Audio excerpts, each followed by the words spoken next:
Estamos começando mais um Verticalizando Cast, aqui pelo canal no YouTube Verticalizando Sonhos e também pelo nosso canal no Spotify Verticalizando Cast. Eu sou o engenheiro civil Thiago Pinotti e aqui ao meu lado o engenheiro civil também Eduardo Santana. Olá, Thiago, tudo bem? Olá, pessoal. Estamos aqui novamente. Isso aí. Também aqui com a gente, nos ajudando aí a idealizar esse projeto, o engenheiro civil Jonas Mingoia. Fala, pessoal, tudo certo com vocês? Quero pedir aqui encarecidamente, hein? Se inscreva no nosso canal, ative as notificações, tá? Para você ficar por dentro.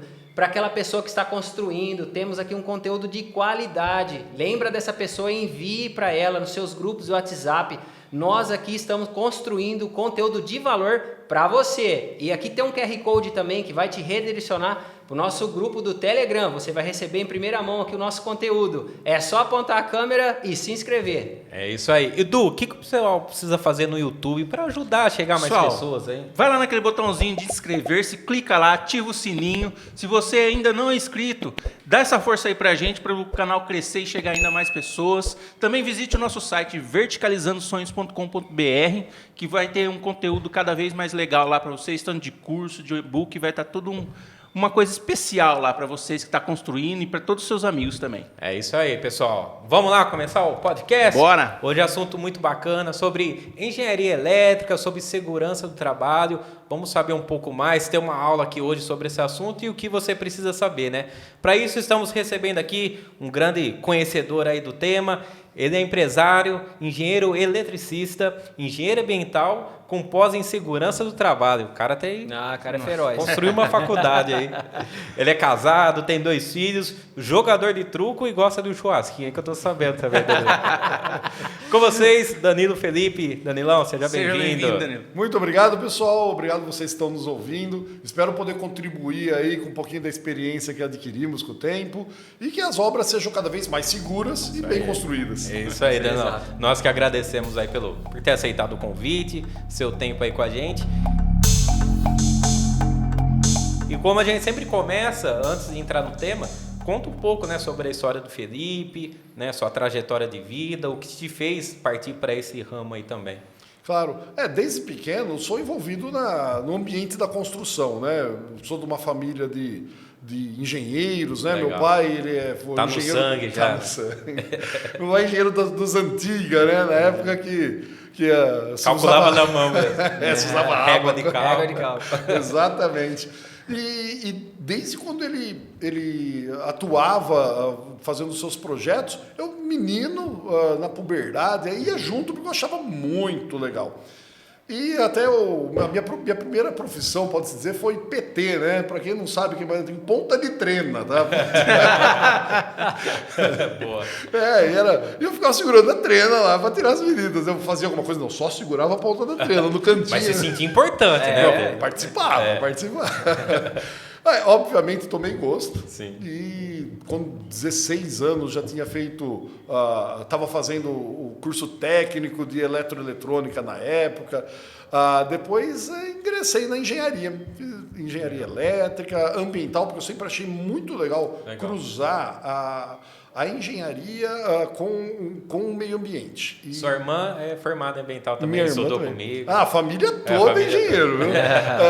E minha mãe, que não é engenheira, ela é matemática, né? Então, o número tá no sangue. Tá no sangue.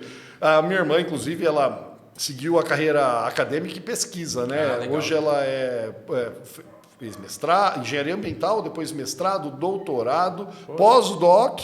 E agora está viajando o mundo aí apresentando. PhD daqui a pouco.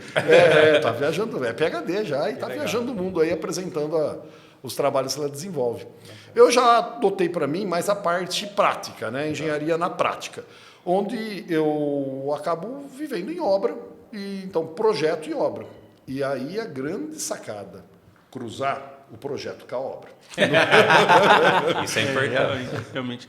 Trazendo um pouco então já o assunto, já iniciando tudo, trazendo uma definição. O que é um engenheiro eletricista? O que é um engenheiro de segurança do trabalho? Até a correção, né? Normalmente o pessoal fala engenheiro elétrico, né? Mas o correto é engenheiro eletricista. Esse é o nome, engenheiro eletricista.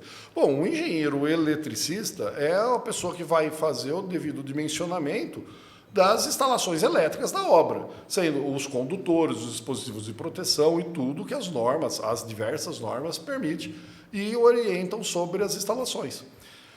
O engenheiro de segurança do trabalho, ele está visando que a obra ocorra de forma que não provoque nenhum tipo de acidente, nem durante a obra, nem pós a obra, que as instalações todas, seja elétrica, hidráulica, estrutural e tudo, não ofereça risco aos usuários.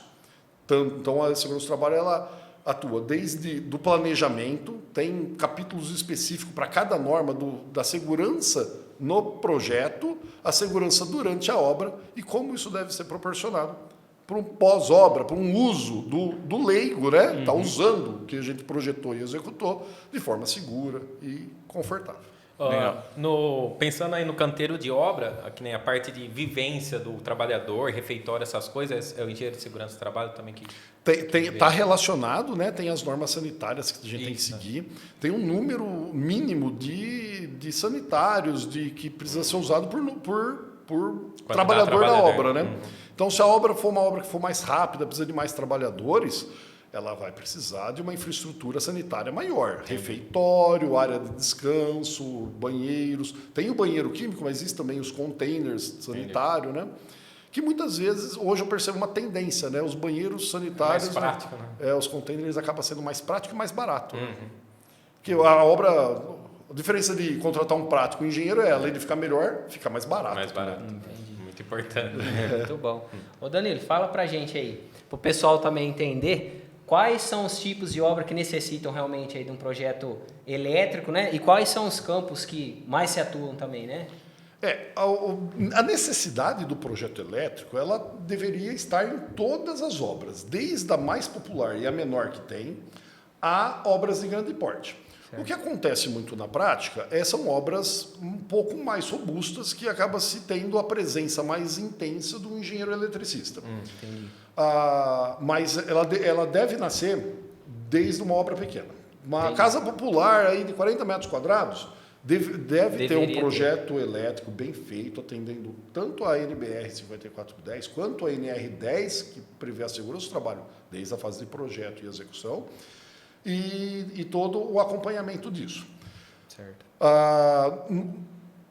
Mas hoje o que acontece na prática geralmente, obras maiores.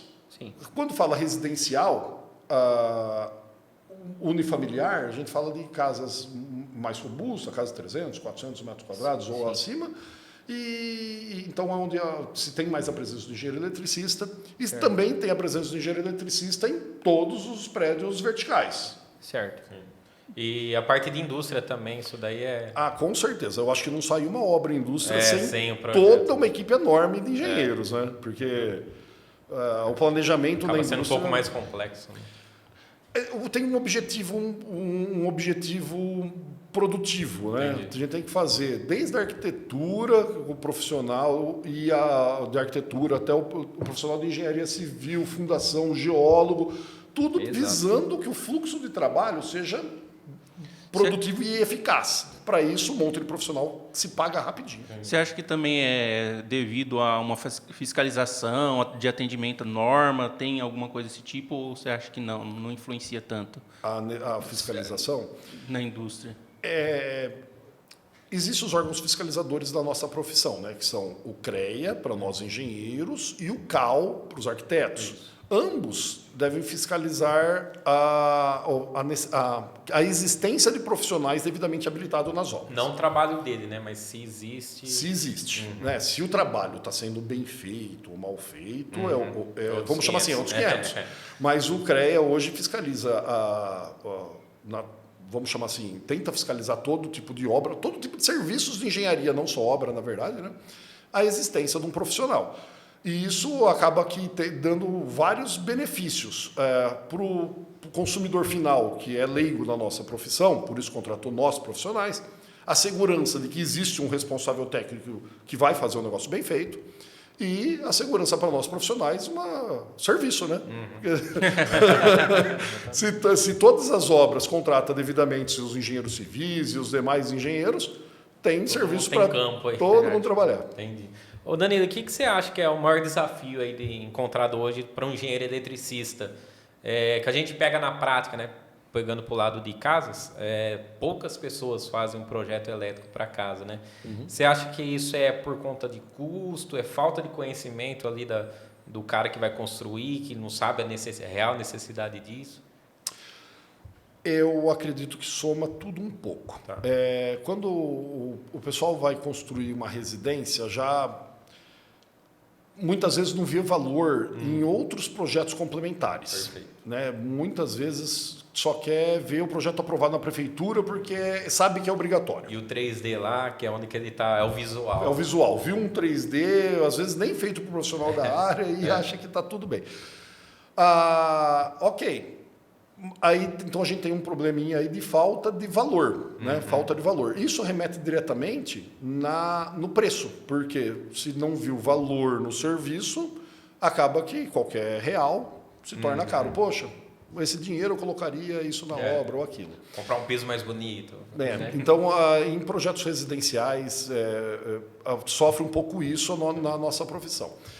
Porém, é o tipo de economia, pode falar burra, é o tipo de economia burra que a gente vê. Por quê? Eu não estou falando isso valorizando eu, engenheiro eletricista. Estou falando todos. Porque economiza hoje um dinheiro bem simbólico comparado à obra toda. E depois de pronto, eu canso de ver situações que não tem sequer infraestrutura para lançar um condutor a mais. Tudo... Exato. Agora, o que custa mais?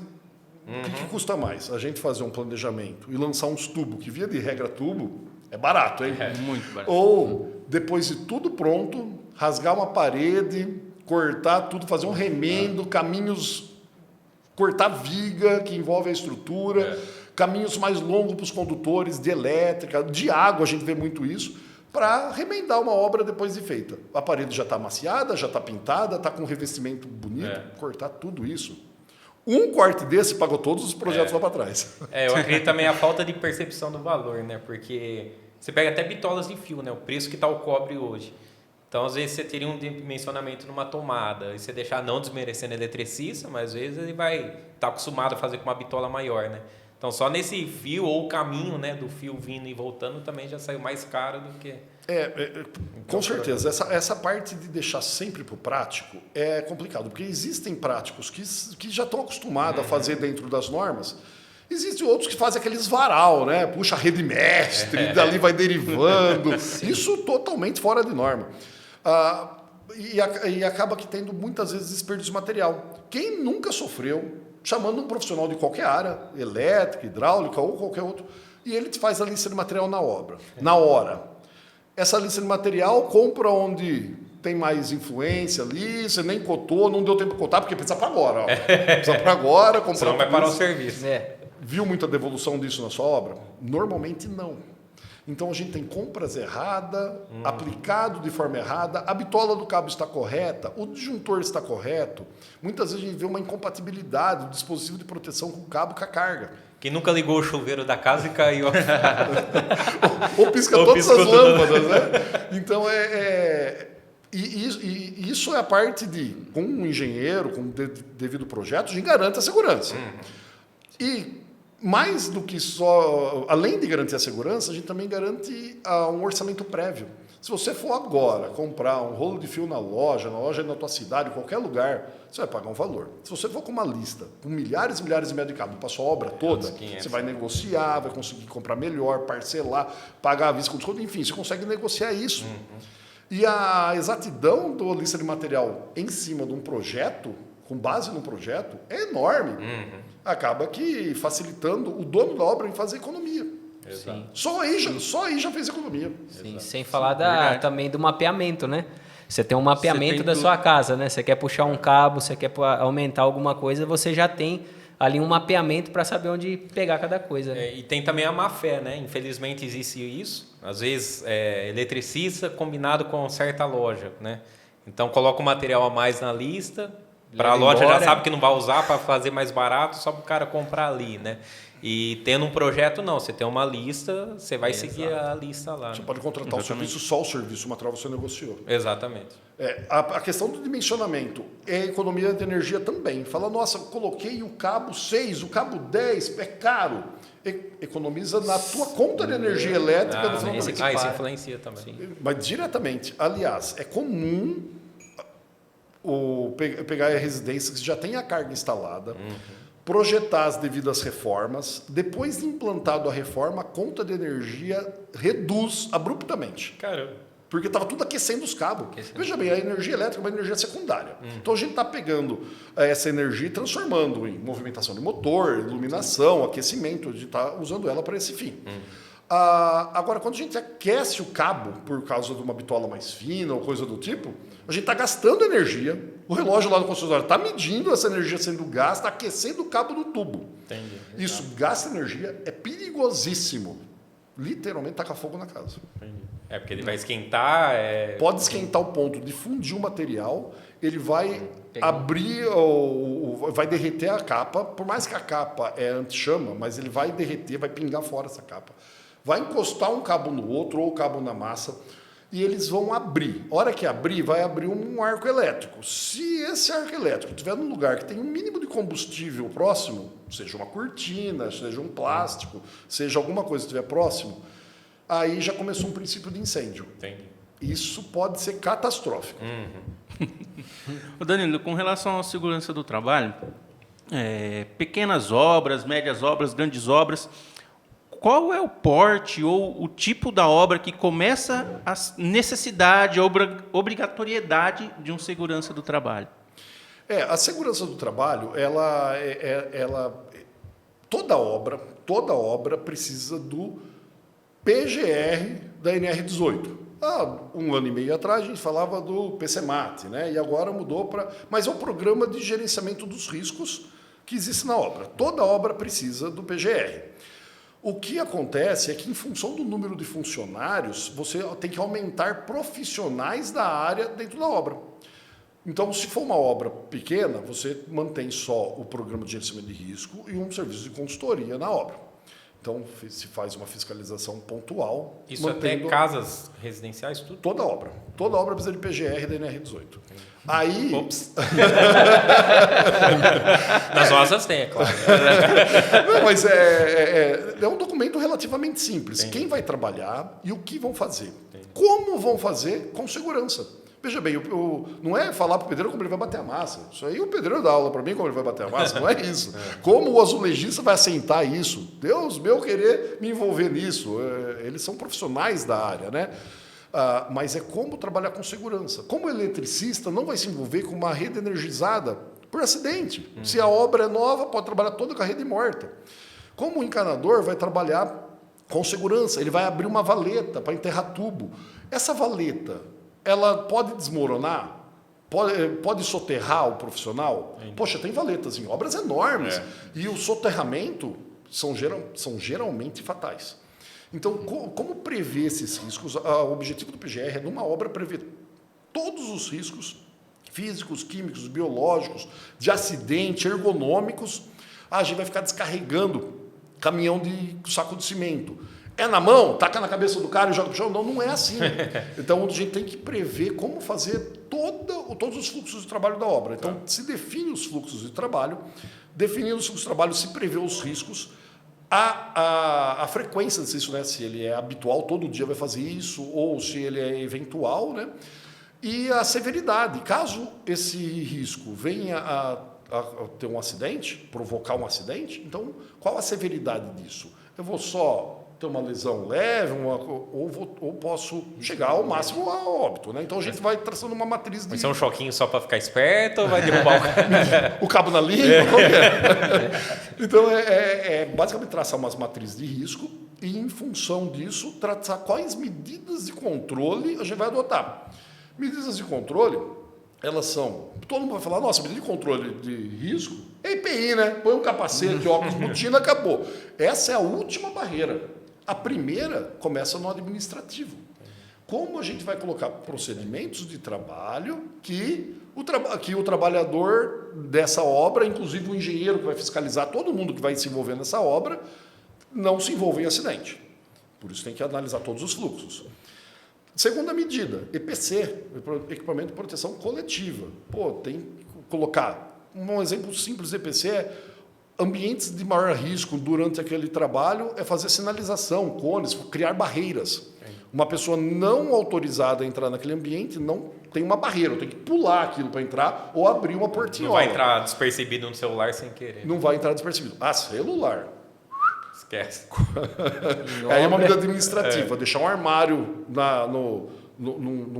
antes de entrar na área de obra, para todo mundo colocar suas pertences pessoais ali, principalmente celular. Celular é a maior causa de acidente no trânsito e também é a causa de acidente em obra.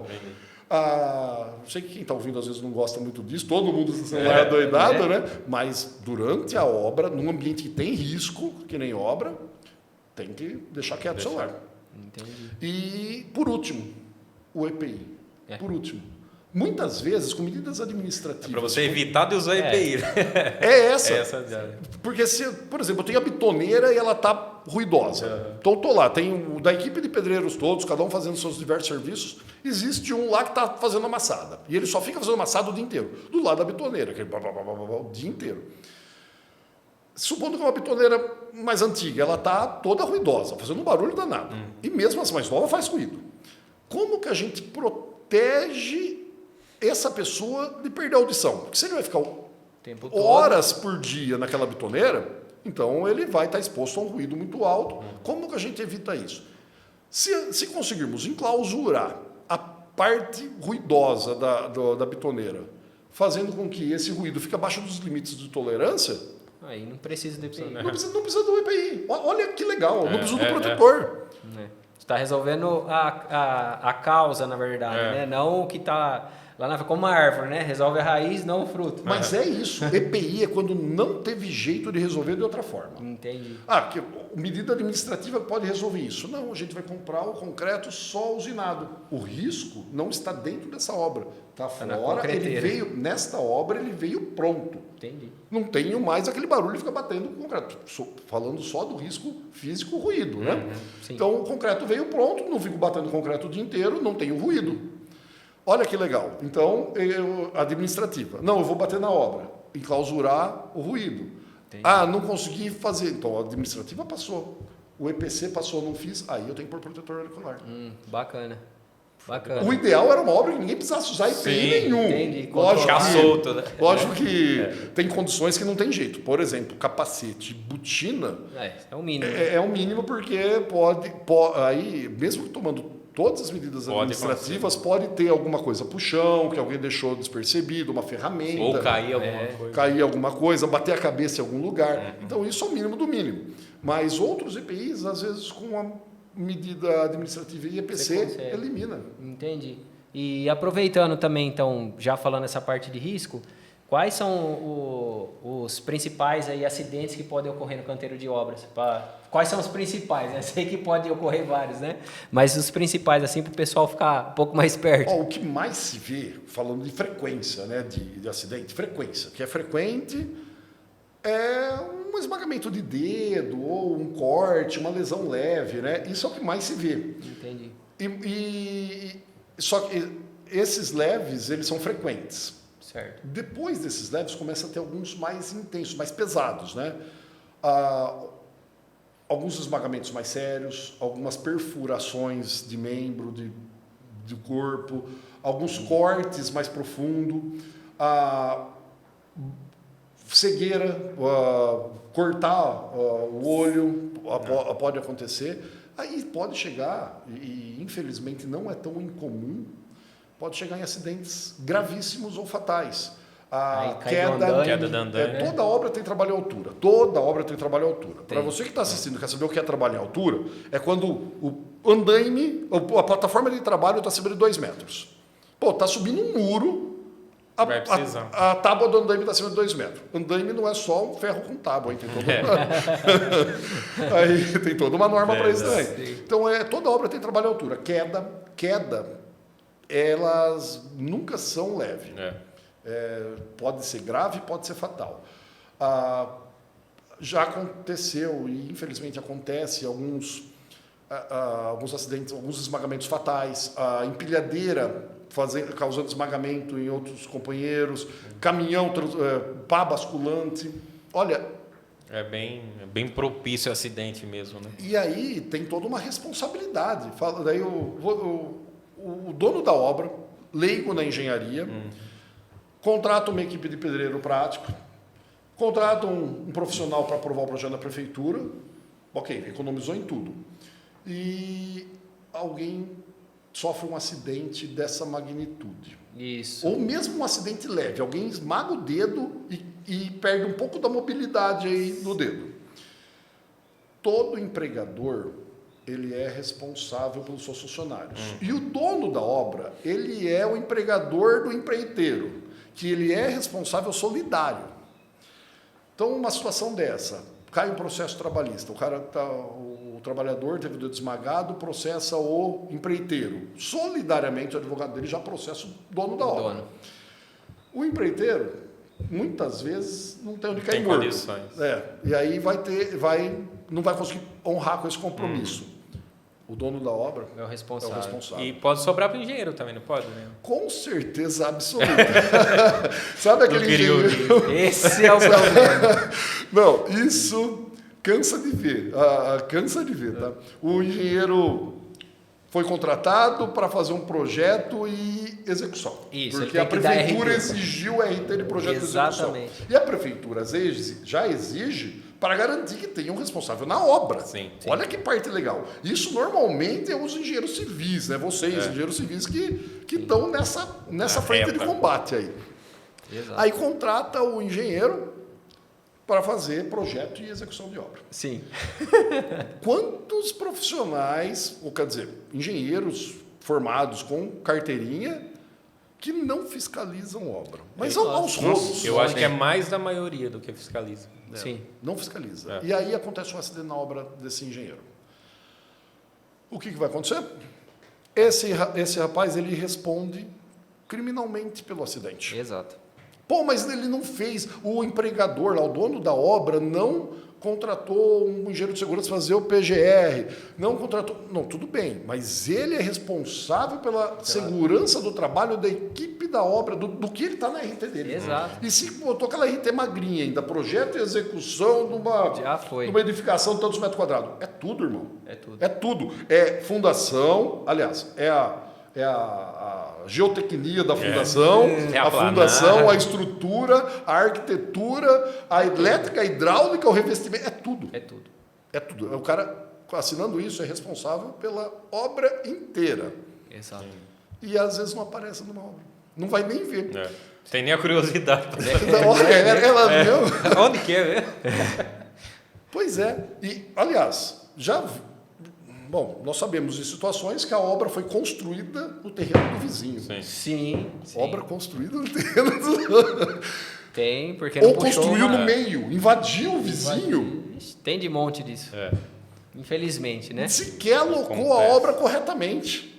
Sim. Mas ele é responsável por isso. Sim. E caso o dono da obra, mais uma vez leigo com a situação, por isso contratou um engenheiro. Legalmente. Acaba falando, amigão, E aí?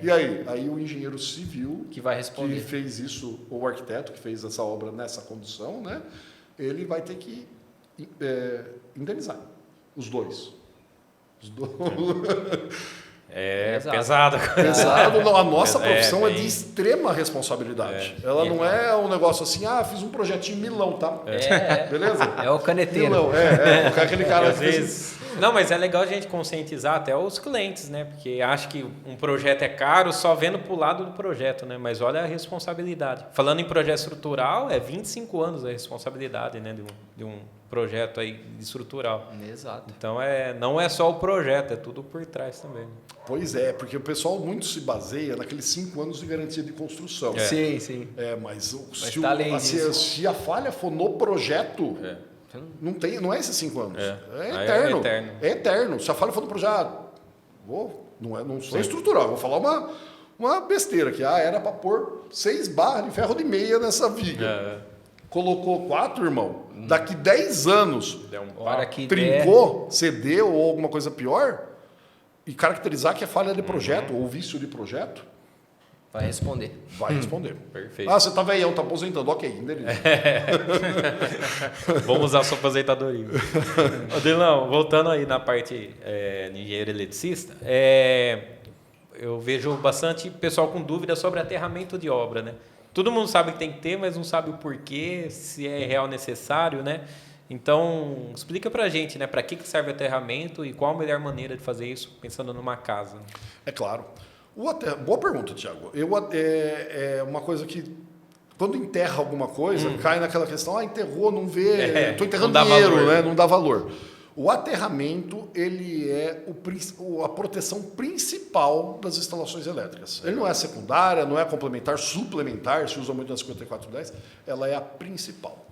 Então, toda fuga de corrente, a fuga é o que não foi para o equipamento, aquilo que foi para algum outro lugar. Foi para esquadria, foi para a armação da estrutura, foi para a mão do operador, tudo que não foi diretamente Lembrei de usado. novo do chuveiro, né? Você vai ligar o chuveiro, é daquele Dá o choque. terra.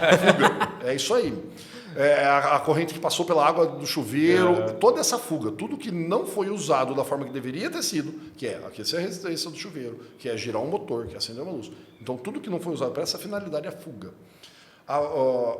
Se fala muito na prática, o carcassear, a falta na massa, enfim, tudo isso aí é fuga de corrente. E essa fuga de corrente, a proteção principal é o aterramento. Então, fugiu corrente, né? Ela está vazando de onde devia, tem que ir para o sistema de aterramento. Certo. E o sistema de aterramento, eles são diversos previstos em norma, diversos mesmo. Tem sistemas de aterramento que é interligado com o neutro na entrada, tem sistema de aterramento que é totalmente isolado do neutro, tem sistema de aterramento que tem uma impedância diferente. Existem vários, para cada condição é um. Mas ele tem que ter, tanto na obra depois de pronta, um senhor sistema de aterramento. Quando eu falo senhor, não é cravar uma hastezinha lá, ligar na barrinha do quadro e falar que está aterrado. Não, isso aí não é nem perto de um sistema de aterramento. E durante a obra também, existem os aterramentos para a obra e quando em manutenção existe aterramento temporário também. Até o conceito, ele tá evoluindo. A gente está mudando de aterramento, devagar, né? Estamos indo de aterramento evoluindo para equipotencialização. Mais do que aterramento, é tudo, essa estrutura metálica desse microfone, tudo estar no mesmo potencial. Tá, e para o pessoal entender também, que eu acho bacana que uma vez me comentaram com isso, existe também uma carga para essa fuga e a haste também tem que ser calculada. O pessoal acha que também às vezes coloca uma haste para uma construção de 500 metros, tá tudo certo. Isso daí é calculado. É calculado, com certeza. O aterramento Não tem um padrão, então. Não é. Vou colocar 3 hastes em delta. O pessoal. Tem um formato, né? Tem um formato 3 hastes em delta. Não, isso aí é importação de um conceito para outra aplicação, tá? Falou, o aterramento em linha, aterramento em delta, cercar o prédio com um anel de aterramento. Cada um é um objetivo. E tem uma especificação para cada um, né? Então não é, faço assim é o melhor, faço assado é o melhor. Para cada caso é um caso. Por exemplo, aterramento em delta, ele é usado muito na zona rural, onde tem um transformador no poste. Tá. E antigamente era em delta, hoje é 2 anéis em volta, tá? Mas fazendo uma área de equipotencialização. Então desce de um poste, forma um anel, esse anel é interligado num outro anel maior. Entendi. Para que o eletricista de manutenção, na hora de abrir uma chave ou fazer alguma operação, caso tenha uma fuga daquele transformador para o sistema de aterramento, e as duas pernas do profissional de manutenção esteja na mesma base de aterramento. Ou seja, ele está dentro do anel. Mais do que dentro do anel, ele está tentando ser equipotencializar ali. Então ele não vai dar uma diferença de potencial nas pernas dele. Legal.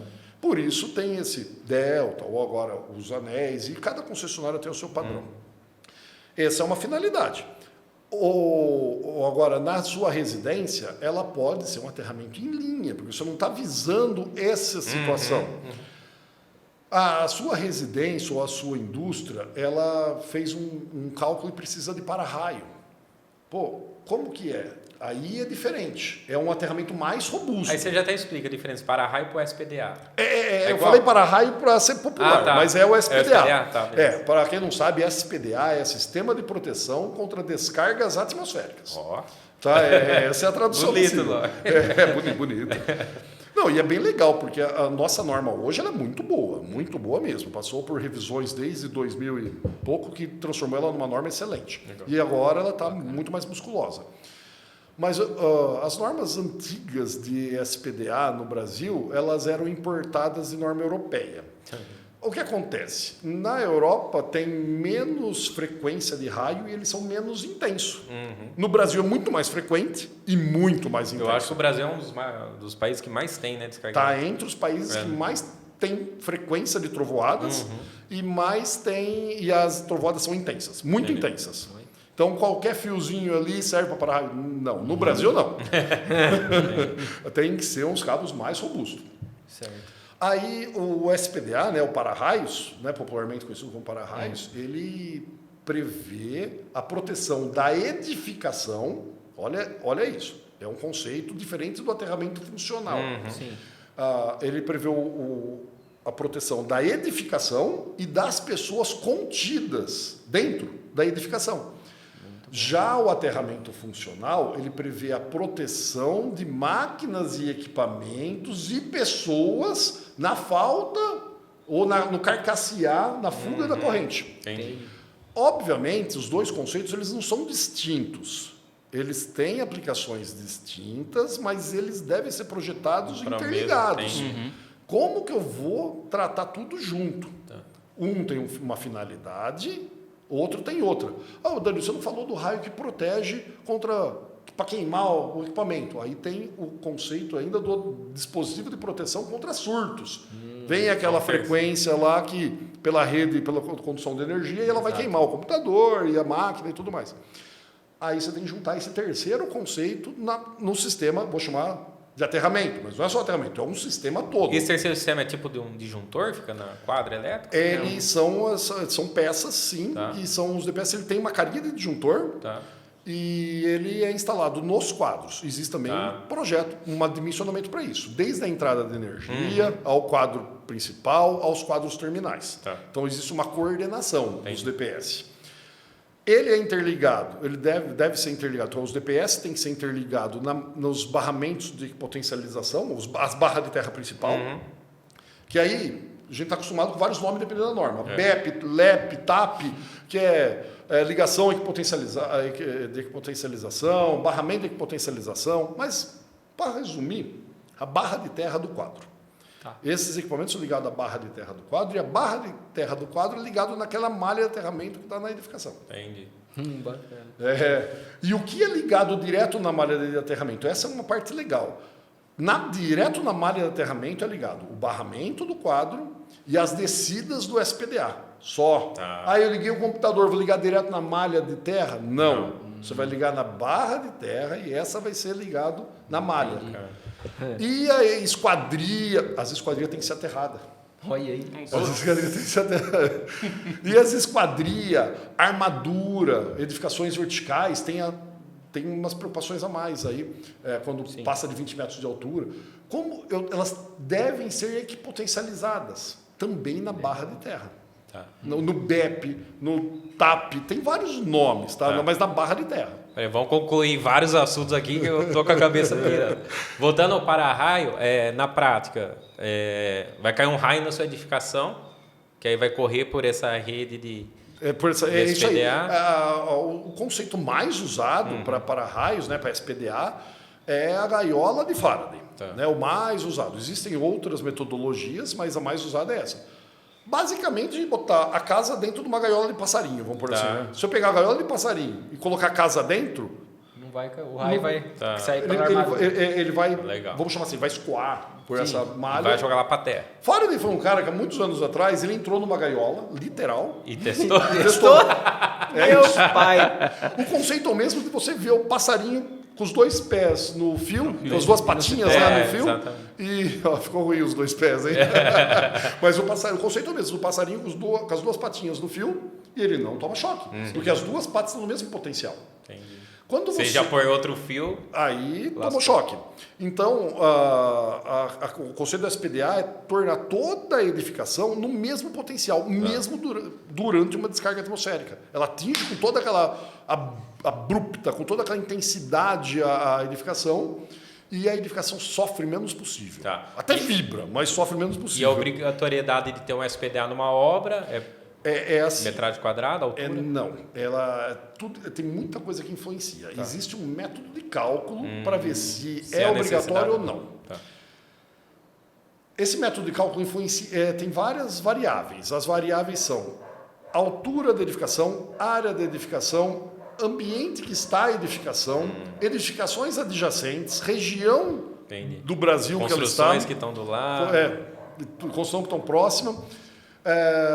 E por quê? Isso traça, porque o SPDA ele é projetado dentro de uma estatística. Tá. Pode cair um raio aqui nesse prédio agora? Pode. Pode cair um raio num prédio desse tamanho? Pode também. É menos provável.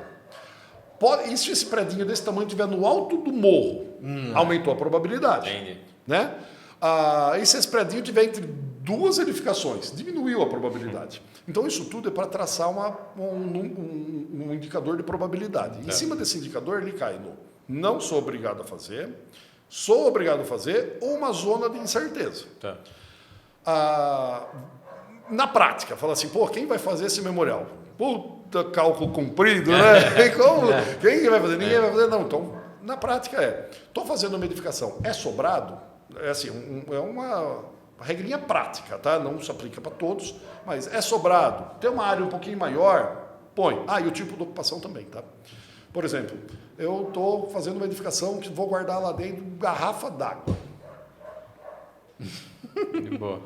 Se acontecer alguma coisa, vai danificar um pouco a estrutura e tal, nenhum grande prejuízo, não tem nem pessoas lá dentro. Eu estou fazendo uma edificação que vai ter acúmulo de pessoas. Eu tenho que proteger essa edificação. É uma escola, vamos dar um exemplo prático, uma escola.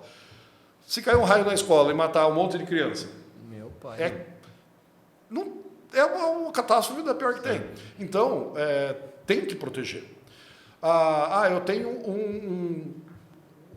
uma área que não tem nada de valor ou pessoas dentro. Diminui a probabilidade. Não estou falando que não tem a obrigação, mas diminui. Mas via de regra. É menor. Via de regra. É uma área que é um pouquinho avantajada, aí já deu seus 200 metros quadrados de área e já tem sobrado, vai dar como obrigatório. Entendi. Só para concluir agora do aterramento, o pessoal compra às vezes o quadro de distribuição com aterramento, né? Às vezes vem até no nome lá. Então, só para falar, pessoal, que não tem nada a ver com o aterramento da casa, né? Aquele quadro de distribuição com aterramento é só o quadro de distribuição com aterramento o BEP que a gente está falando. A barrinha, é a barrinha que muitas vezes ela é verdinha ali, né? Ela tem um acabamento verde, um plástico verde. É aquela barrinha que vai ligar a malha de aterramento e vai ligar o aterramento que sai para a tomada, o aterramento que sai para a esquadria, a potencialização da esquadria e outras coisas. É só o pessoal não confundir, né? Que, coloquei já o aterramento no quadro, então a casa já está... Tá tudo bem, tem uma barrinha ali. Ô Danilo, e falando sobre circuitos da casa, tem uma melhor maneira de distribuir o que pode estar junto com aquilo, por ambiente, por tipo de tomada, por tipo de iluminação? Qual a melhor forma de distribuir esses circuitos numa residência? Desculpa. Tem sim. Tem, e a resposta ideal, ela é visando um bom dimensionamento dos condutores, de forma que eles não aqueçam, e economia de energia. Obviamente tem coisas que não se misturam, mas vamos lá. Então, circuitos de sinal e circuitos de potência não deve ser no mesmo condutor, né? Então, quando a gente fala circuito, o conceito de circuito é aquele que tem um disjuntor, que é o dispositivo de proteção, e o condutor, o cabo, né? Isso é um circuito. Aí, como que eu faço uma boa distribuição? Eu devo separar esse agrupamento de cargas e calcular a probabilidade de uso delas, que é a demanda. Então, eu chego num cômodo, por exemplo, nessa sala aqui onde nós estamos gravando o podcast, tem diversas tomadas espalhadas. Essas diversas Algumas tomadas... bem sobrecarregadas. sem Benjamin. Sem Benjamin. Aí tem diversas tomadas. Essa é uma sala que temos equipamentos profissionais, temos câmera, temos televisores, temos outros dispositivos eletrônicos diversos. Essa é uma sala que a probabilidade de usar todas essas tomadas ao mesmo tempo existe. Está aqui, estamos usando. E tem mais. Tem equipamentos que têm um consumo de energia maior. Não estamos só ligando o laptop, né? Estamos usando algumas coisas que consomem um pouco mais de energia, que tem uma potência instalada maior. Então, a gente tem que separar. Quando a potência instalada de um equipamento ela é maior do que 600 watts, maior que 600 watts, a gente costuma chamar ela de tomada de uso específico. Tá. Quer dizer que ela precisa de um circuito só para ela. Ela não pode estar... A tomada dela e a tomada do mesmo cômodo que seja, não pode estar junto no mesmo fio. Então, equipamento passou de 600 watts, é um disjuntor e um cabo só para ele. Na prática, forno micro-ondas, forno elétrico, todos esses equipamentos que tem numa cozinha, chuveiro elétrico, ar-condicionado, todos eles precisam de um disjuntor só para ele. Pô, Danilo, mas eu preciso de outras tomadas para ligar meu mixer, para ligar meu laptop, carregar meu celular. Correto. Essas aí a gente chama de tomadas de uso geral. Tá.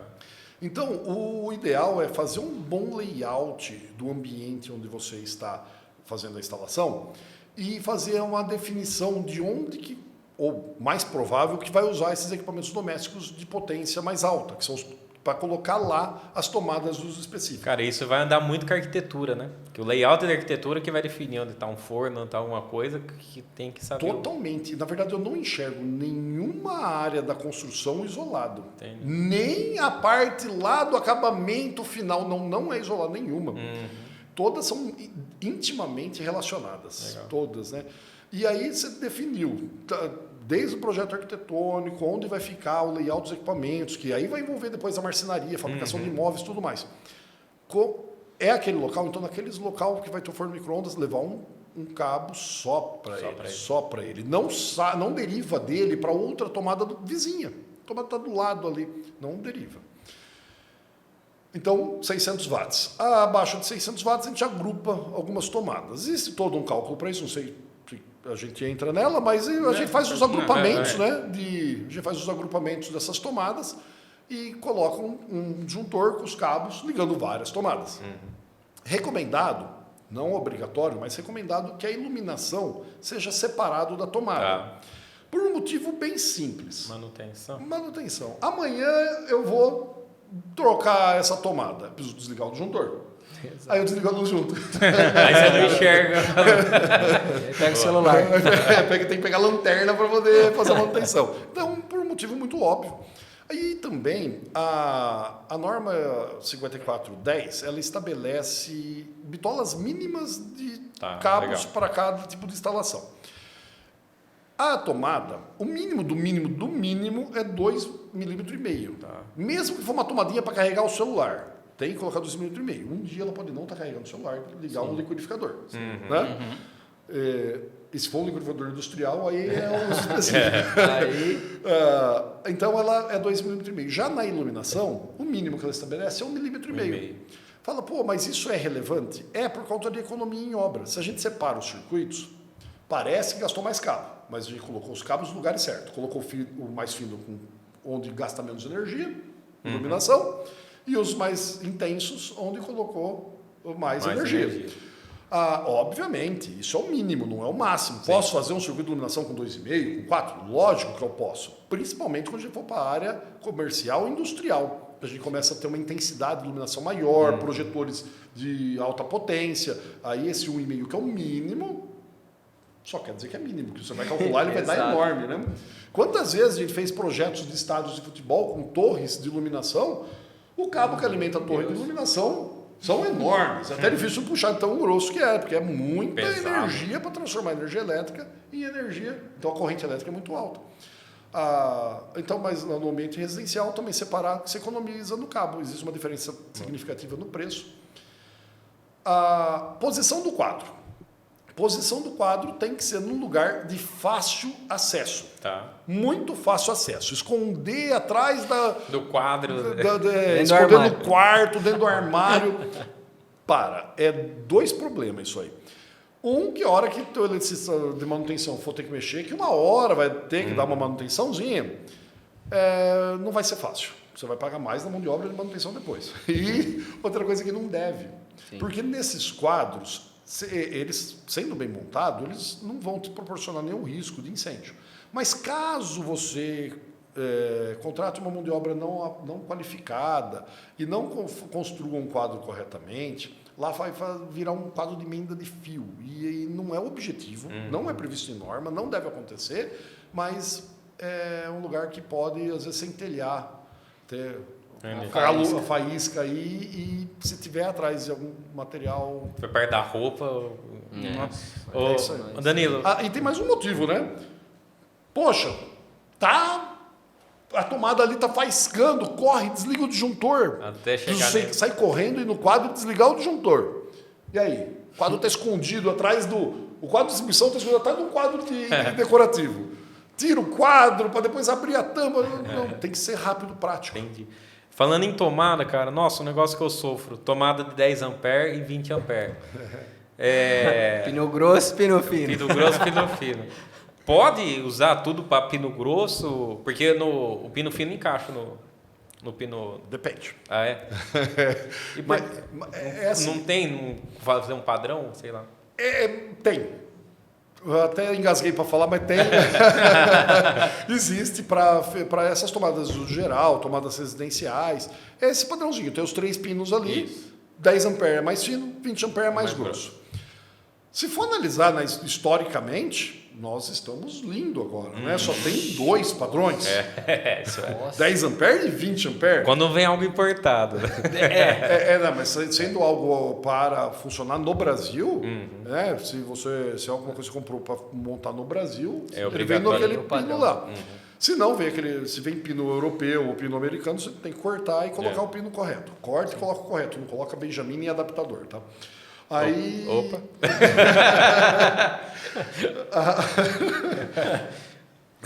E nem quarto terra também. Não dá. Tem uns 3 enfiados ali.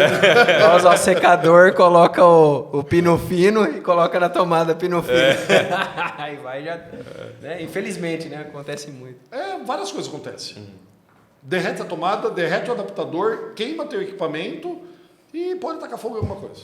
Meu pai. Quando os equipamentos têm o pino de 20 amperes, gente, se o equipamento você comprou, já vou considerar que comprou no Brasil ou importado, mas com o pino padrão brasileiro. Se ele vem com o pino de 20 amperes, é porque você precisa usar uma tomada de 20 amperes. O fabricante custou mais para ele colocar um pino de 20 amperes. Colocou porque é bonito. Né? Não é porque um pino grosso fica melhor. É muito comum em secador de cabelo ver isso. Nossa. Secador de cabelo tem lá aquele pino grosso. No banheiro tem aquela tomadinha buraco fino. Aí, que é o de 10 amperes e o de 20. Põe um adaptador. Aí o pessoal vai numa loja e compra aqueles adaptadorzinhos de plástico sem fabricação, não tem metro. É proibido venda, não tem metro. É proibido? Proibido venda. Olha aí. Então você está rebaixando um pino de 20 amperes, que no aquecedor, na corrente máxima, ele é mais do que 10. Não quer dizer que ele bateu os 20, mas ele é mais do que 10. Então você está rebaixando essa conexão de 20 para 10. Num produto de baixa qualidade. Esses adaptadores são todos fabricados, sabe Deus onde, de baixíssima qualidade, que prejudica ainda mais essa adaptação aí. Tá. E o problema é certo. Isso aí, causar uma falha, é certo. É certo. Agora, existe sim adaptadores padrão americano para padrão brasileiro. Isso existe. Você pega lá uma tomada, o cabo do computador antigo, que tem os 2 cabinhos chatos, mais o pino do terra embaulado, que é o padrão americano, e você precisa adaptar para o padrão brasileiro. Na tomadinha de 10 amperes mesmo. Existem adaptadores com metro normatizado para isso. Na prática, Não vale a pena, porque um adaptadorzinho desse custa bem mais caro que um plug. Entendi. Você cortar aquele pino fora e colocar um pino novo, padrão brasileiro, é bem mais barato do que o adaptador. Entendi. O adaptador correto. Tá. E existe adaptador ao contrário? De 10 para 20? Que acho que não tem. Não, eu Eu falo, não lembro. porque para evitar esse problema, põe na casa inteira tomada de 20. Grossa, né? Você perguntou e eu não respondi. Existe sim diversos fabricantes, quase se tornando a moda, tá?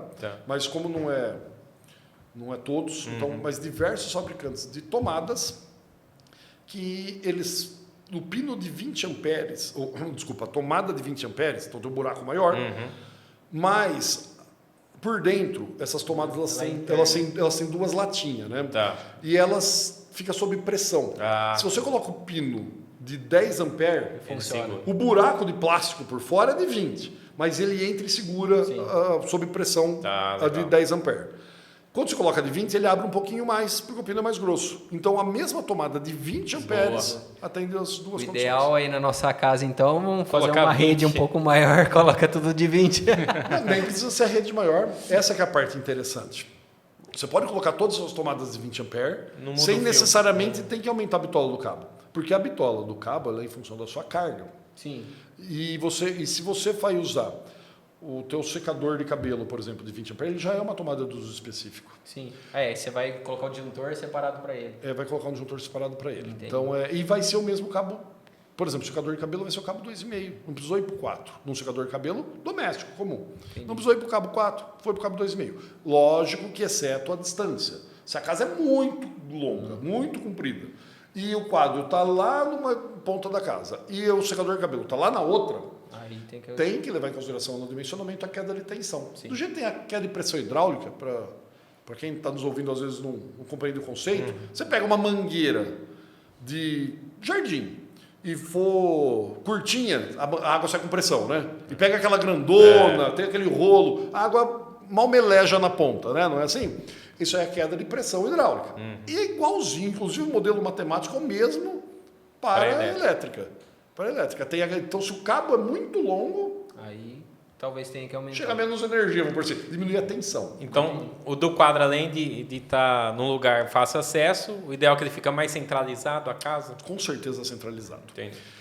Dependendo como for a arquitetura da casa, colocar mais de um quadro. Tá. Porque muitas vezes economiza dinheiro e facilita o bom dimensionamento. A casa tem uma parte na frente, outra parte no fundo, mais voltado para uma área de churrasco. Aí coloca dois quadros. Eles podem ser subordinados um ao outro ou não. Pode ser ou independente, não. separado. Pode ser independente, ligado só lá no relógio, lá no quadro de entrada, não diretamente no relógio. Só que se for independentes, um não é subordinado ao outro, e vai ligar só lá no padrão de entrada, lá na saída do padrão de entrada precisa ter dois disjuntores, um para um quadro de dentro, outro Porque quadro... normalmente o padrão vem um, né? O normal é um. Só que quando a gente vai fazer isso, a gente vai precisar, na verdade, de 3 disjuntor. 2 para saída, um para o quadro A, outro para o quadro B e o geral. E o geralzão, tá. Então, aquele que vem no padrão, que é 1, né, que ele é o máximo da capacidade de condução para aquela entrada de energia estabelecida pela concessionária da sua cidade, aí nós teremos mais 2 que são menores para tocar aqueles quadros. Tá. Quando tem um quadro só, é dali para O dentro. geral direto. Uma gafe. O pessoal coloca o quadro, fala um quadro comum, um bifásico 16 milímetros. O normal no padrão das concessionárias, todas que eu me lembre, é colocar um disjuntor bipolar de 63 amperes. Beleza. Agora. Então, padrão de entrada de bifásico com cabo de entrada 16 milímetros de cobre e o disjuntor geral, após o relógio, bipolar de 63 amperes. Muito comum. Nossa, eu acho que é a grande maior parte das residências. Sim. Depois, na hora de passar esse cabo, nossa, cabo 16 é caro, hein? Deixa eu pôr o cabo 10. Deixa eu pôr o cabo 10 de alumínio? Pode cabo 10 de alumínio? Não, você pode fazer instalação cabo de alumínio. Mas, aí o cara põe cabo 10 de alumínio levando até o quadro. O que vai acontecer? Esse disjuntor, ele é dimensionado para 63 amperes. Quando a gente põe o cabo 16 de cobre, o cabo 16 de cobre depende do tipo da instalação também, tá? Se a instalação é aérea, subterrânea, dentro de tubo, dentro de calha, isso aí varia bastante. Mas, via de regra, quando esse cabo 16 começar a aquecer mais do que ele deveria aquecer, o disjuntor vai... É porque está tendo uma corrente maior do que 63 amperes, via de regra, tá? E o disjuntor vai desarmar. Quando você põe um cabo 10 de cobre mesmo, essa corrente, via de regra, cai para 50 amperes. Varia um pouco do tipo da instalação, mas cai para 50 amperes. Se esse cabo tiver com 60 amperes, olha só, tiver com 60 amperes, o cabo está fadigando, está aquecendo, e o disjuntor nem sabe disso. Entendi. Nem sabe. Então, assim, resumindo, o 16 milímetros é o mínimo, né, para uma residência? Para entrada de energia é o mínimo. É o mínimo. Existe uma condição num cabo menor, mas não se usa. Tá. E esse 16, então, é o que tem que ir até o quadro? Ou não necessariamente? Esse 16 é o mínimo da entrada. Para ir até o quadro, geralmente, para seguir a risca, tem que ser maior. Ah, tem que ser maior. Porque você tem aquela tensão até o quadro. Vamos falar aqui a tensão do quadro da entrada de energia, que a concessionária, por resolução da ANEEL, já pode te entregar com até 7% de queda de tensão. Então, já pode ser isso. Já todo 220 já pode ter caído para 200 volts aí, ó, para 205 volts. Se eu errei na conta, tudo bem. Edita aí, coloca aquela tarjinha assim. Mas a concessionária já pode ter te entregue um pouco menor até a tensão, e tudo bem. Sim. Não é bom, mas tudo bem, está dentro do. Pela ANEEL.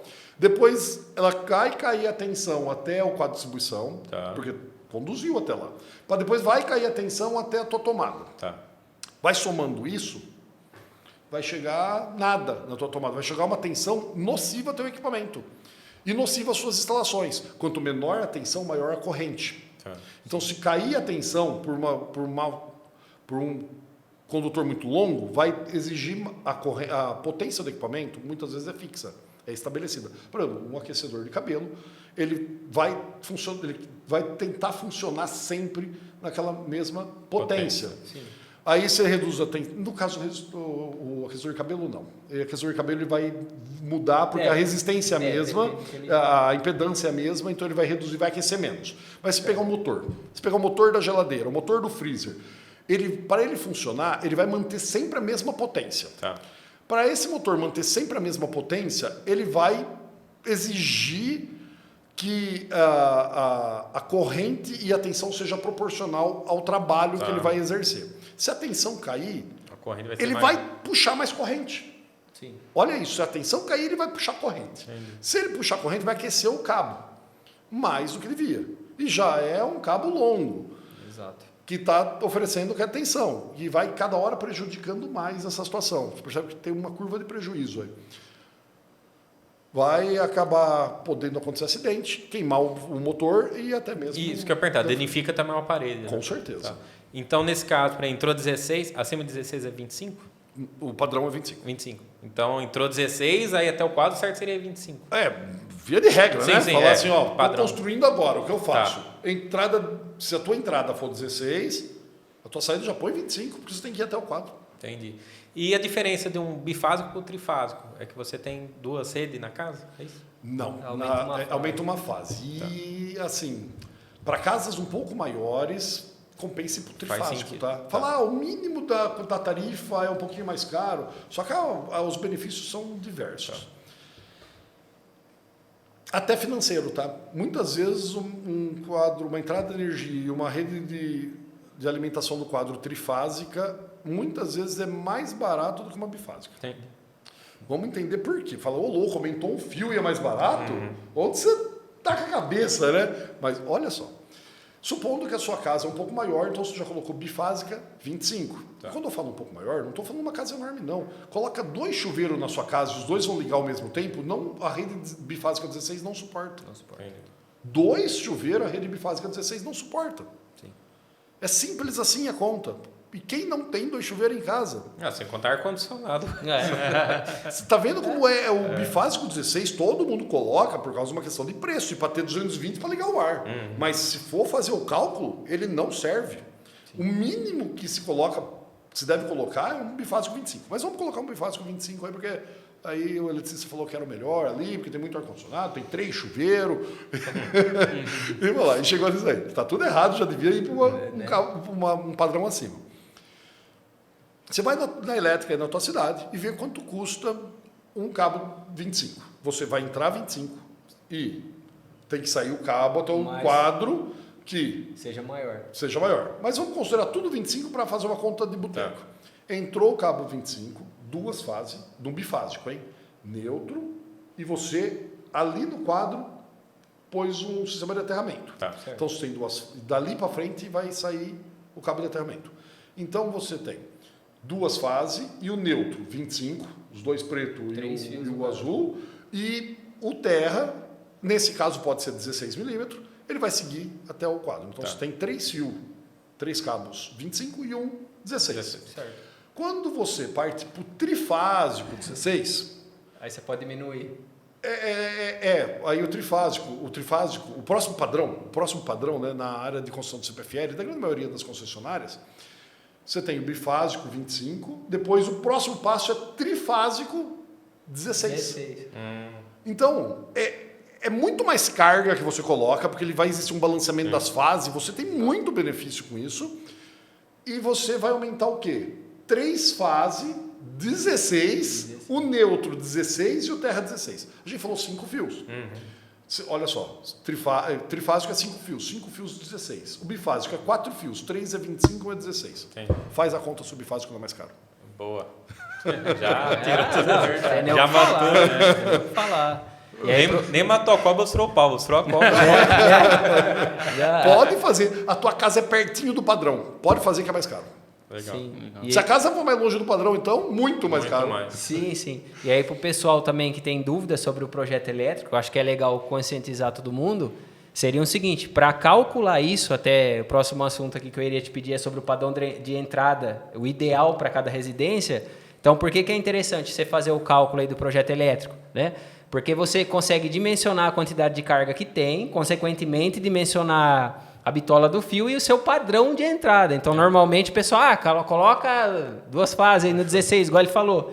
Dessa forma aqui, você sabe se vai ter que ser um trifásico 25, um trifásico 16 milímetros ou um bifásico, né? Então, isso seria muito interessante. E queria que você comentasse também sobre esse padrão de energia. Quais eram aí o ideal para cada residência, que vai depender do cálculo, né? Resumindo, não existe um padrão, né? Não existe um padrão ideal, né? Quando a gente fala do padrão de entrada, esse nome é popular padrão de entrada porque é o postinho. O postinho, porque é o né? padrão da concessionária. Tem que seguir o padrão da concessionária. Os padrões, né? Hoje está muito na moda o postinho capelinha, mas existem vários padrões, com pontalete, com pilar de concreto já incorporado na edificação, e aí precisa de uma RT, da RT. Pode ser junto com a RT da obra, só que tem que estar previsto que suporta a tração do cabo, ou uma RT à parte do engenheiro civil. Inclusive o trifásico precisa de uma RT também, né? Tem vários padrões que precisa de RT, mas em função da área e em função da carga.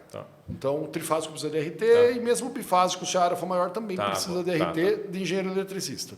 E o postinho de alvenaria, que não é alvenaria, é um pilar de concreto armado, né? Mas o pessoal chama de postinho de alvenaria, precisa da RT do engenheiro civil. Né? Não adianta pegar o próprio engenheiro eletricista, não é, o engenheiro civil. Porque ele vai, a mecânica dele de segurar. Porque apesar de ser para entrada de energia, mas o que o engenheiro civil está testando nesse caso? Que aquele poste suporta a tração mecânica. Certo. Eu pus uma rack de ferro galvanizado com o olhar puxando. E é uma bela puxada. Né? É uma puxada. Dependendo da bitola do fio. É uma bela puxada. Muitas vezes é pesado mesmo. Então, se pôr um negócio preso de qualquer jeito, numa parede de bloco, sem revestimento, essa puxada pode arrancar fora esse parafuso. Até puxar a parede. Né? Pode até puxar a parede. Então, tem que garantir que isso vai estar bom. Por isso, cada macaco no seu galho, né? Cálculo da estrutura, o engenheiro civil vai lá e calcula e fala que suporta a puxada. E sempre foi assim, porque eu, principalmente, vejo muito em casa antiga, né? Aqueles pilarzão, até em tijolinho, na verdade, tem uma coluna por dentro, né? Mas assim, a gente vê muito em construção antiga. Ou entrando na própria parede, né? Isso. No centro, normalmente. Sempre teve bengalinha, né? Sempre foi assim a questão da RT? Sempre precisa. Eu não vou saber te falar, o sempre é muito Porque essas coisas aí, tipo ano 90, vamos falar assim. Mas de quando, com certeza, de antes de eu ser formado, e quando eu comecei a... Já sempre foi. Quando eu era adolescente, aí era obrigatório um engenheiro civil atestar que aquela construção de alvenaria está suportando. Entendi. Então, para o pessoal de hoje, vamos falar, o cara quer fazer um postinho invocado aí na casa dele. Ele pode fazer, então, desde que o engenheiro possa assinar essa RT. Se não quiser gastar uma taxa de RT a mais, se já for previsto desde o projeto arquitetônico, escreva na RT um tópico à parte na RT que ele vai ser dedicado também para suportar tantos kilonewton ou tantos decanewton. 300 danos.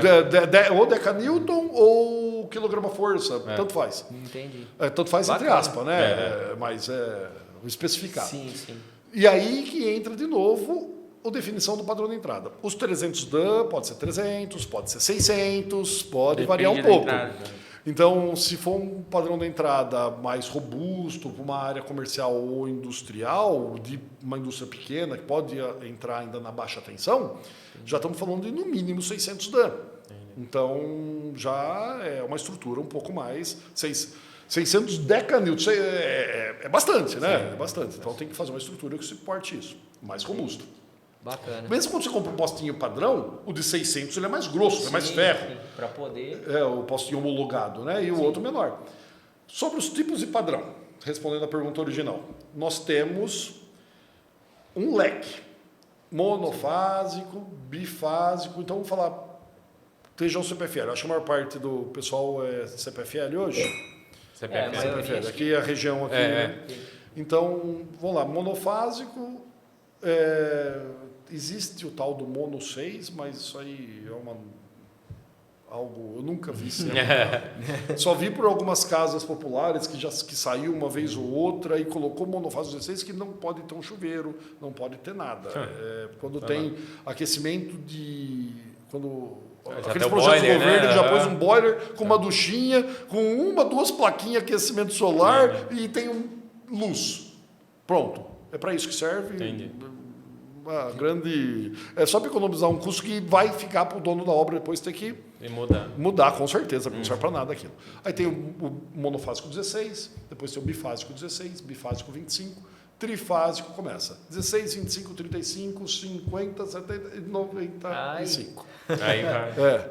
Uma pergunta que eu sempre tive dúvida. O que faz quando, por exemplo, você pega uma indústria que aí as fases são superiores à dimensão do fio que está na rede principal, que está passando o poste?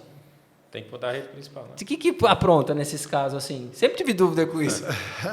Essa resposta ela é um pouquinho mais... Envolve um pouco de legislação nisso aí, porque é uma briga, tá? É briga de tudo que é consumidor com as concessionárias. Eu não estou falando só a CPFL aqui na região, mas todas elas.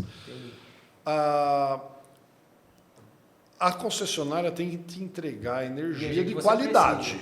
De qualidade.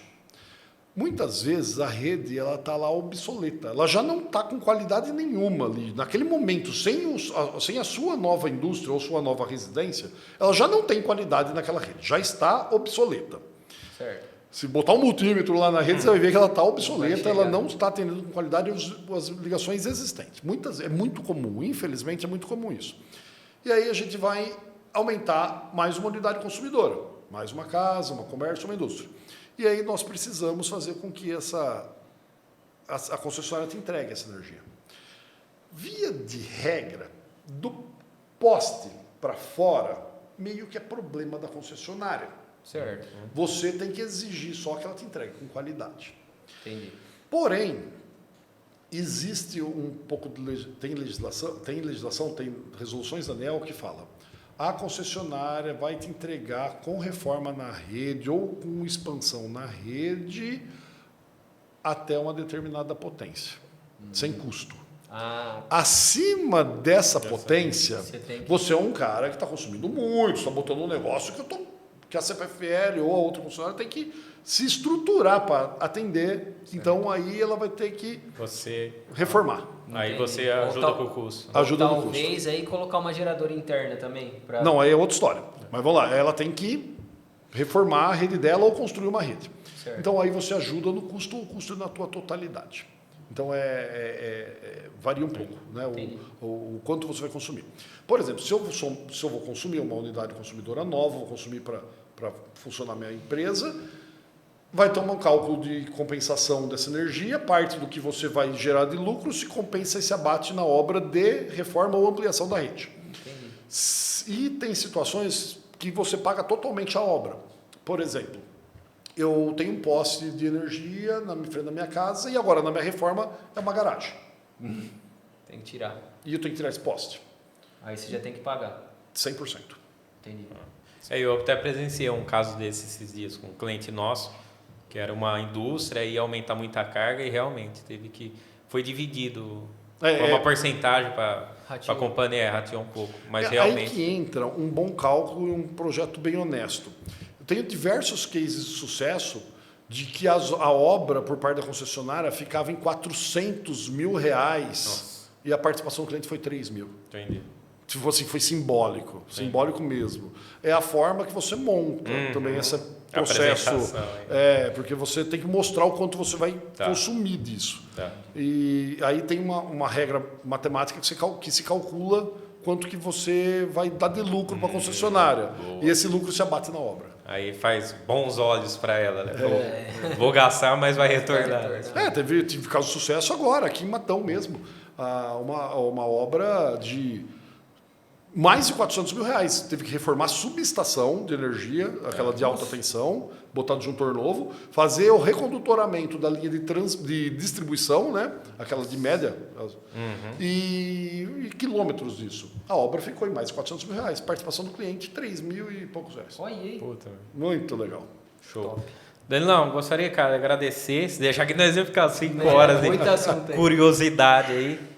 Du, entrega nosso prêmio aí pro Danilo. Olha, uma forma tem um troféuzinho! Para você deixar lá nas suas empresas e deixa suas considerações finais, se quiser deixar seus contatos, falar um pouco das suas empresas aí que você tem. Obrigado. Fica à vontade. Obrigado. Ó, pessoal. Não esperava. Aí é o Mastermind. Obrigado mesmo. E eu vou colocar esse troféu. Eu tenho um local lá no meu escritório com todos os meus troféus. Boa. Troféus. E o lá cantinho das vitórias. O cantinho das vitórias. Até a caneta. Legal. Eu coloco lá, a caneta que eu ganhei por alguma coisa, eu coloco lá. E esse troféu vai lá para o meu cantinho das minhas vitórias. Legal. Se você quiser me visitar no meu escritório, vai ver esse troféu lá. Fica aí o convite para vocês retribuírem a gentileza, me visitar. Iremos sim. Vai estar lá o seu troféu. Agora meu troféu. Deixe os contatos aí, pessoal. O pessoal te encontra nas redes sociais. Com certeza. Suas lojas aí. Eu acredito no empreendedorismo, tá? Se você for me localizar aí no Instagram, vai ver que eu acredito muito no empreendedorismo. Então, basicamente, eu invisto em vários negócios. Já investi em outros também, tá? Mas hoje o que eu faço da vida? Eu sou engenheiro e trabalho com projetos e obras. Isso é o que eu operacionalmente faço. Além de gestão das minhas obras, também sou a mão de obra operacional. Vou lá, fiscalizo, executo, desenho. Além disso... Em cima disso, é empresário. Não, em cima não, na verdade eu sou obrigado a ser... Então, essa é a minha especialidade e é o que eu faço. Então, obra, projeto e consultoria em segurança do trabalho, né? Para garantir que a tua obra seja bem feita, garantir que a sua empresa não corra os riscos necessários, mesmo quando não tem obra. Então, e agreguei alguns comércios a esses serviços. Então, hoje, eu sou sócio proprietário da Felipe Engenharia, que é uma empresa de instalações elétricas industriais. Legal. Então, basicamente, a gente trabalha basicamente só para a indústria. Falar, quero instalar um chuveiro em casa. Não é o nosso negócio. Mas a gente faz obras residenciais completas. Né? Do zero ali. Do zero. Vamos entregar um edifício novo. Construímos tudo. Sou sócio proprietário da Bioma Engenharia, que é uma empresa de projetos e consultoria. Então, essa parte de consultoria em saúde e segurança do trabalho, essa parte de fazer os PGR, quais os riscos, essa parte social terrível, todo mundo está preocupado. Isso aí, a gente tem toda uma equipe bem robusta para isso. Somos 5 engenheiros e 2 técnicos de segurança e mais as vendas do back-office dando esse suporte aí para essas consultorias. Também sou sócio proprietário da Felipe Materiais, que revendemos materiais elétricos, hidráulicos, ferramenta. Legal.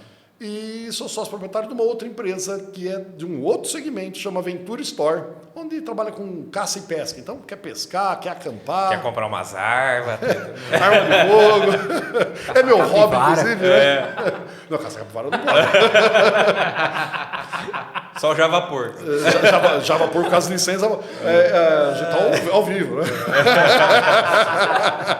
Não, mas é assim, ó, cada um tem um hobby. A bola é muito redonda pro meu pé. Não dá. Se chuta, ela vai...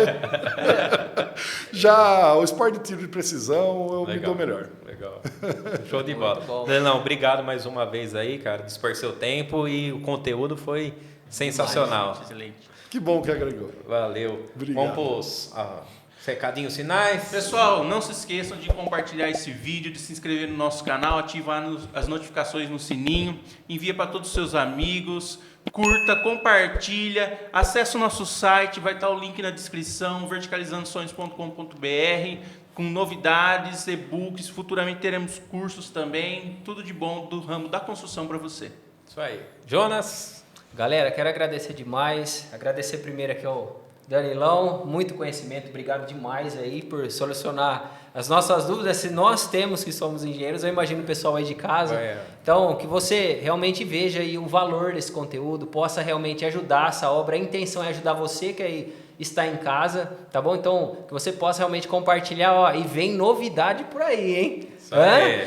Fiquem atentos que o próximo podcast vai ser muito top. Então, Já anuncia aí. Vamos anunciar então, próximo podcast, vamos fazer aqui uma série com os empresários, começando aqui de Matão. Você vai conhecer a história aqui de cada um, vai servir muito para você que quer começar, você quer empreender, quer ter várias fontes de rendas aqui, igual o Danilão. Várias cestas, né? Não percam que vai estar demais. É isso aí, a gente chegou a 1 ano aí de podcast, né? Estamos comemorando nossa série Construção e agora vamos começar uma série nova, a série Empreendedorismo, também para trazer muito conteúdo pro pessoal. E é isso aí, pessoal. Esse foi nosso Verticalizando Cast sobre engenharia elétrica e engenharia de segurança do trabalho. Até a próxima!